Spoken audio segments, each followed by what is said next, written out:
They said the old man's hands shook too much to compete, not behind his back, not in a whisper, passed between volunteers at the registration table, aloud, in front of him, in front of everyone who happened to be standing within earshot of Lane 12 at the Copper Ridge Rifle and Pistol Club on a Saturday morning in late September, when the air still carried the smell of juniper from the hills, and the targets at 600 yards were barely visible through the morning haze.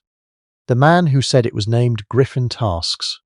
He was 34 years old, the newly appointed match director for the Copper Ridge Open, and he had the kind of confidence that comes not from experience but from having been told, repeatedly, by people who should have known better, that he was exceptionally good at things. He wore a ball cap with the club's logo on it and a chest rig that held 4 spare magazines for a rifle he had paid a great deal of money for.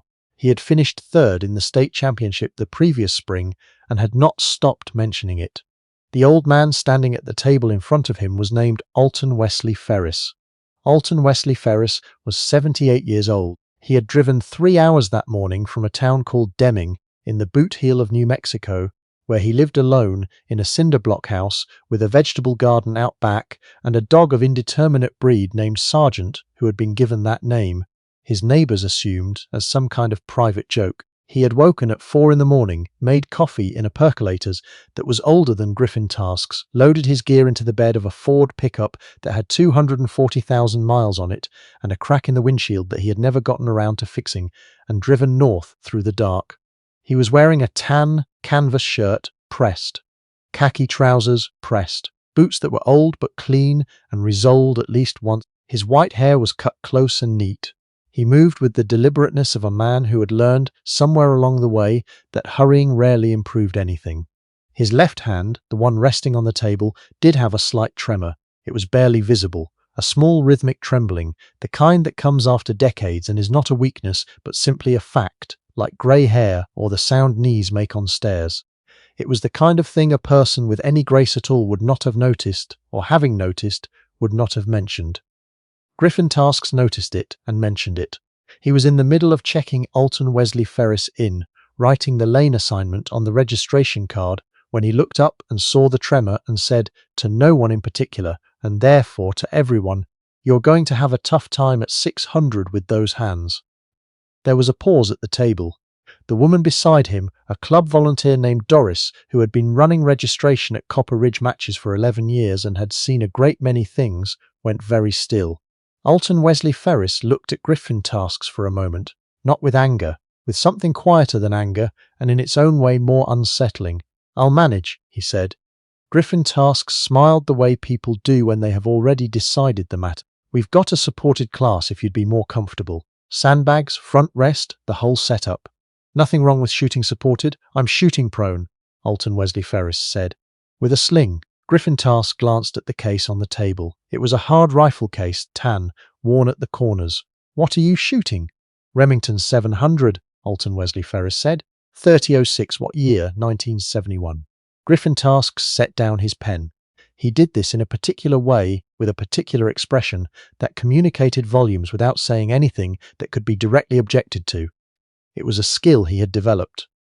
50-something-year-old rifle, he said. "That's going to be a challenge at this distance." Doris handed Alton Wesley Ferris his registration card and his target number and said, "Lane 12, sir. Good luck today." She said it in the tone of someone who meant it. Alton Wesley Ferris picked up his case, tucked the card into his shirt pocket, nodded at Doris, and walked toward the range without another word. What Griffin Tasks did not know, because Alton Wesley Ferris had not told him and had no intention of telling him, was that the Remington 700 in that case had been purchased new in 1971 at a hardware store in Odessa, Texas, 3 months after Alton Wesley Ferris returned from his second tour in Vietnam, where he had served as a scout sniper with the 3rd Marine Division and had done things in the jungles along the demilitarized zone that were recorded in official documents that were still, even now, partially redacted. He had bought the rifle because he needed something to do with his hands and his eyes and his mind, which had all been calibrated for a particular purpose, and did not know what to do with ordinary life. He had taken it to the desert outside of Odessa and shot it for 6 hours, and something in the process had helped, in the way that certain things help without anyone being able to fully explain why. Over the following 53 years, Alton Wesley Ferris had not stopped shooting. He had not competed much. A few matches in the 1970s and 80s when the mood struck him. Mostly he shot alone, or with friends who had, one by one over the decades, stopped being alive.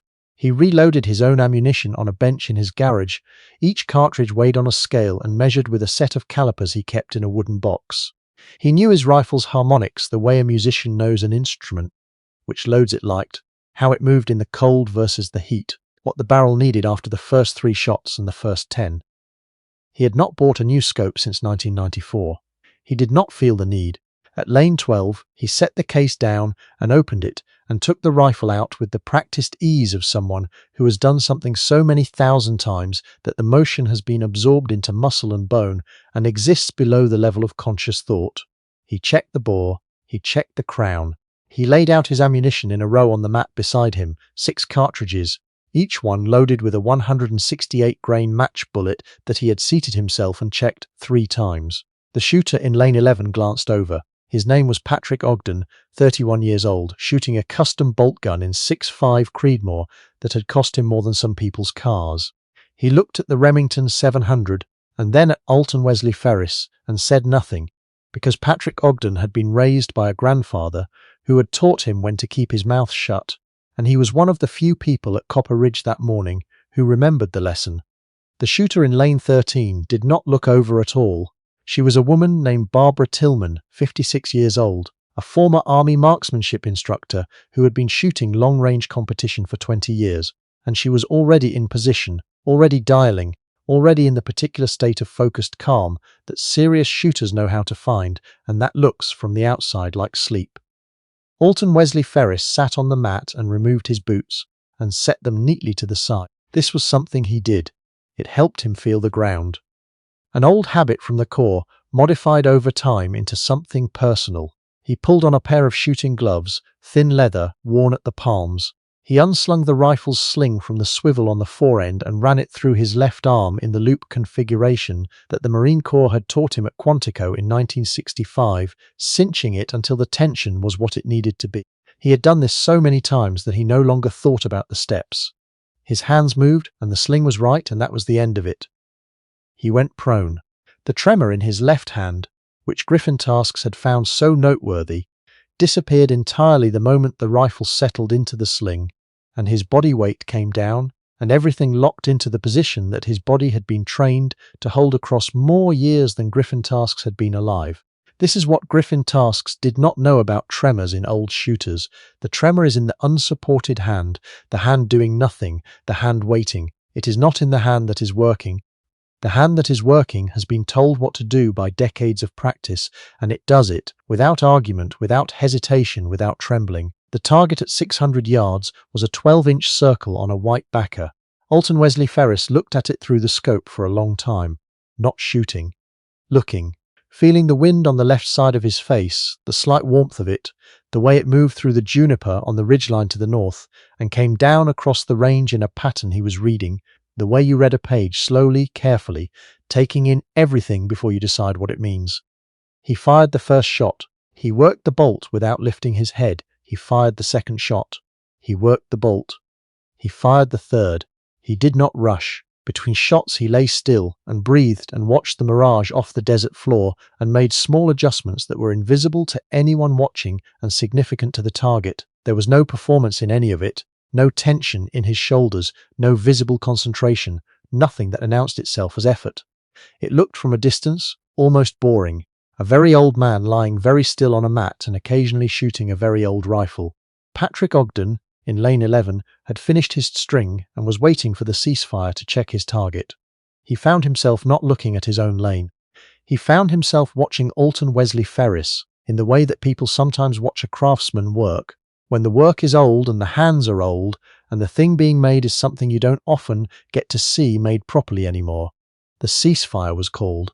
Shooters stood and safed their rifles and began walking out to the target line.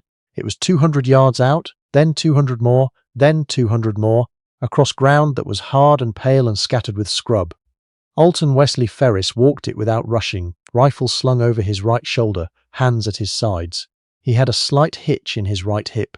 He did not seem to notice it or to consider it worth noticing.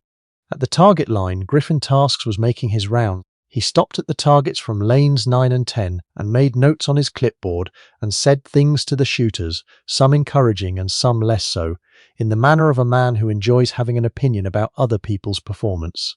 He got to lane 12. He stood in front of the target and went quiet. The 6 holes in the 12-inch circle were in a group that would have fit, with room to spare, beneath a $50 coin. Dead center, not scattered towards center, centered. The kind of group that, even to an untrained eye, announced something. The kind of group that made you do a small involuntary calculation about the person who shot it, the rifle that produced it, and the gap between what you had assumed and what you were now looking at. Griffin Tasks stood there for a moment with his clipboard. Patrick Ogden, standing 2 lanes over, saw it and said nothing. What he thought privately was that he would have paid money to shoot that group with his custom rifle at this distance, and that the man who had shot it was doing so with a 50-year-old hunting rifle and a sling and no front rest.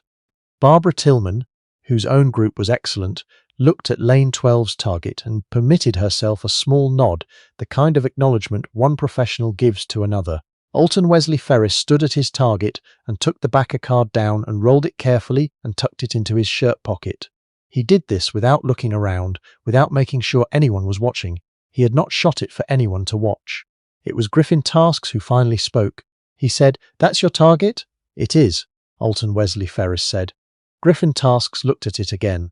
Something moved across his face that was not quite what he was used to feeling at this range. "That rifle shoots," he said. It came out more quietly than he probably intended. "The rifle shoots fine," Alton Wesley Ferris said. "It always has." He picked up his mat and walked back toward the line. What happened over the next hour was not dramatic. It was not a scene. There was no confrontation, no public reckoning, no moment where Griffin Tasks was called to account in front of everyone. What happened was quieter than that, and in its own way more thorough. Word moved through the range, the way word moves through any small community of people who share a passion, quietly, quickly, from person to person, in the language of specific numbers and groupings that carry weight only to those who understand what they mean. Someone said 6 holes under a $50 at 600. Someone else repeated it. A third person went to look at the target backer, which Alton Wesley Ferris had left pinned to the post while he walked back to his bench, and came back with an expression on his face. By the time the second relay was being staged, Griffin Tasks had heard the number from 3 different people, and each time it arrived with the same undertone. Not gloating, not triumphant, just factual, in the way that interesting and unexpected facts tend to travel. He found himself watching Alton Wesley Ferris on the walk back to the line. The old man moved without theatre. He set up with the same economy of motion, laid out his cartridges in the same row, went prone with the same absence of ceremony. He did not look back toward Griffin Tasks. He was not performing. That was the thing that stayed with Griffin Tasks. Not the group, though the group stayed with him too. The absence of performance. The way a person shoots when they have nothing to prove to anyone, including themselves.